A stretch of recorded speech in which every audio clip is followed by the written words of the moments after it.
It is my pleasure to introduce Dr. Batman Galich.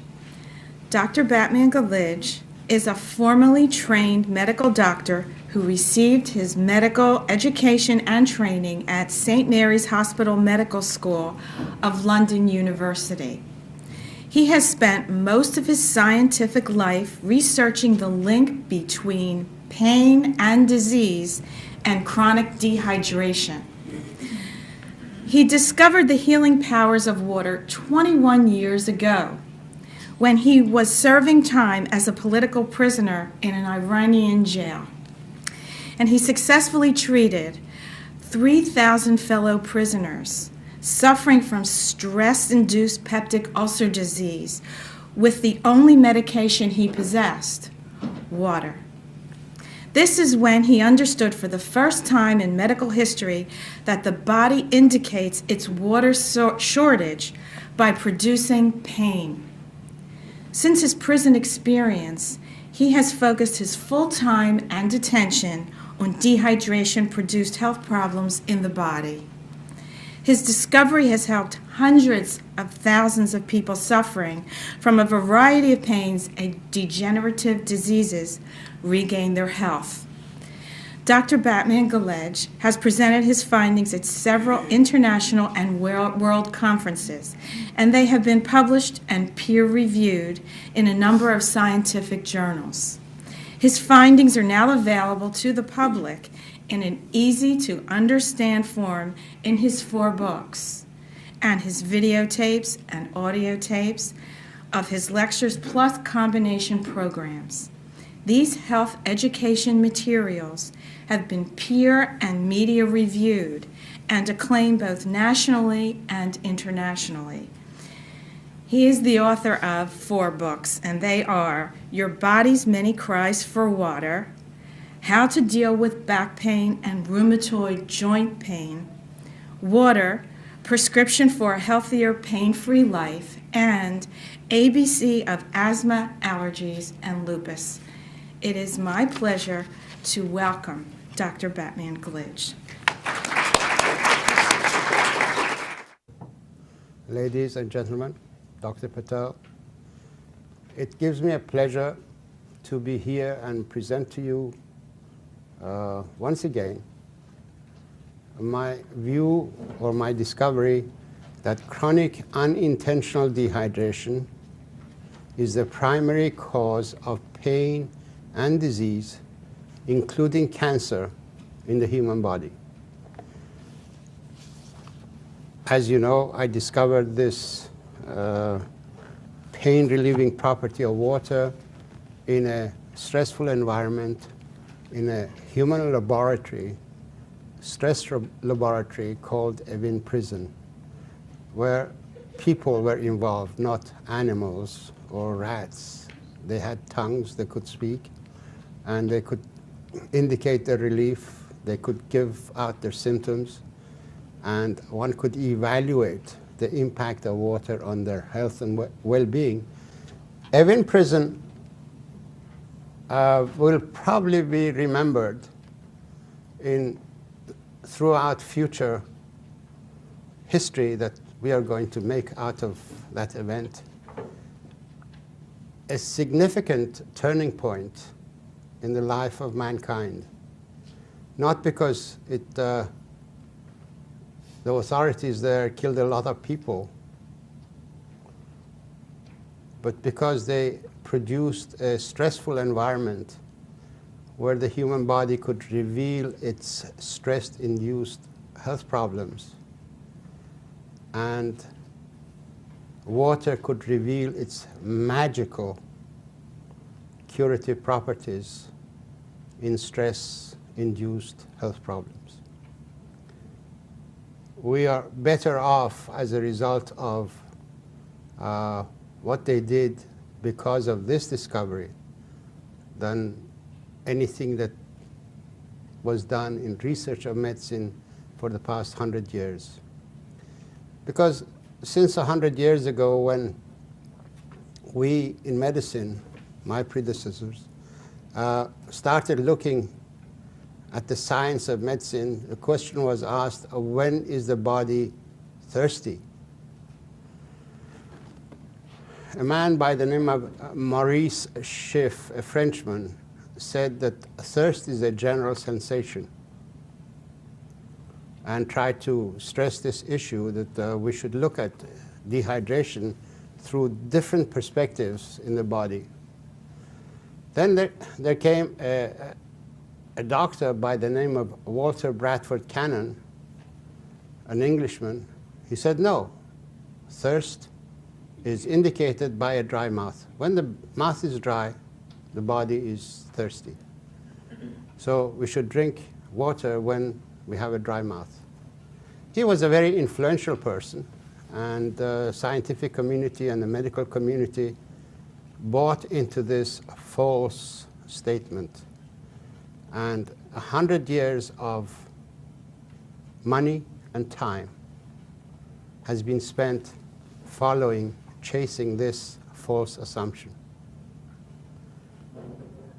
And when we should have 100 years ago learned more about impact of dehydration in the human body, we wasted 100 years, and today at the end of, or at the dawn of the 21st century, we are beginning to understand that the dehydration manifests itself in as many ways as we in medicine have invented disease conditions. We in medicine, not knowing that dehydration becomes symptom producing and lack of water in the body is pathology producing, we have labeled states of dehydration, complications of dehydration, as disease conditions, and most often diseases of unknown etiology, in other words, cause unknown. When the body has been calling for water, it has become a fixed tradition to give it medication, to give it toxic chemicals, without trying to stress this aspect of the flaw in our thinking. I would like to get into the lecture and explain how dehydration is the cause of disease in the human body. As our famous thinker of the time said, in order to solve problems, we need to up the level of thinking from the level of thought that created those problems. That is why we need to establish a paradigm shift in our mind and forget a lot of information that we were fed and we were forced to memorize in health matters and in science of medicine. 20th century medicine is based on 4 false assumptions. The entire monument of medicine, including this beautiful structure of Jefferson University Hospital Medical School, is based on 4 false assumptions. Dry mouth is the only true indicator of thirst, which it is not. In order to be able to chew and swallow food, which is a primary function for the body, we produce ample saliva even though the rest of the body may be dehydrated. So dry mouth is not a sign of dehydration. And as I will explain, people who've just eaten a heavy meal and within half an hour they start getting heartburn, they were able to swallow that food even though they were thirsty. The second false assumption is that water has no direct metabolic impact. It has no direct chemical effect. And the body is regulated by the solutes, by the elements that it dissolves in itself in the human body. In fact, we thought that we've taken the science of chemistry and rammed it into the human body when we discovered that the human body is made up of the similar elements that we tested in discipline of chemistry. We assumed automatically, as we did in chemistry, that water has no role. It's substance A and substance B that are principal agents in any chemical reaction. But water has no direct role in itself, which is a wrong assumption. The third false assumption is that water regulatory mechanisms of the body are efficient throughout the lifespan of a person. We begin to lose our perception of thirst as we grow older, and we allow dehydration to settle in our body. So this is another false assumption. The fourth false assumption is that all fluids can replace the water needs of the body, which is wrong. Water is water.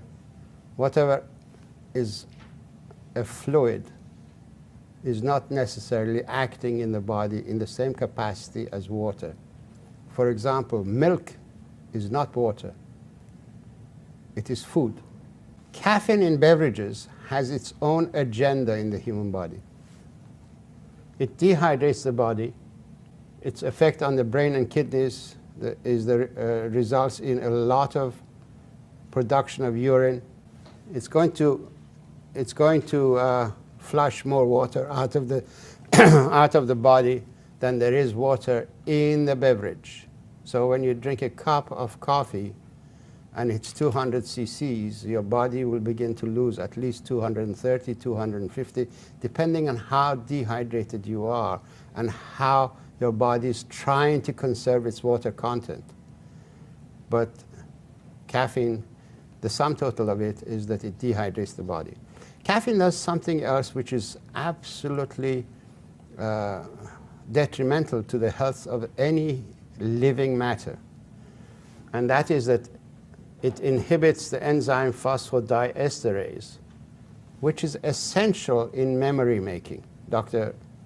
Patel just now was telling me that he was one of the original discoverers of phosphodiesterase activity, and well, Dr. Patel, caffeine inhibits that enzyme activity. It's been discovered in fruit flies that the fruit flies totally forget their ability to fly off. The art of camouflage is lost, and they become easy prey to whatever is about to eat them. In fact, coffee plant is using caffeine as a chemical warfare, because once any predator would eat the coffee bean, which is supposed to generate the next species of the coffee plant in the soil, it's enzymes that will allow it to remember when to camouflage, when to be alert, to be responsive and reactive and quick and agile. That ability will go, and that critter or whatever eats it will become prey to its own predator. And that is how the coffee plant defends itself or its next generation species.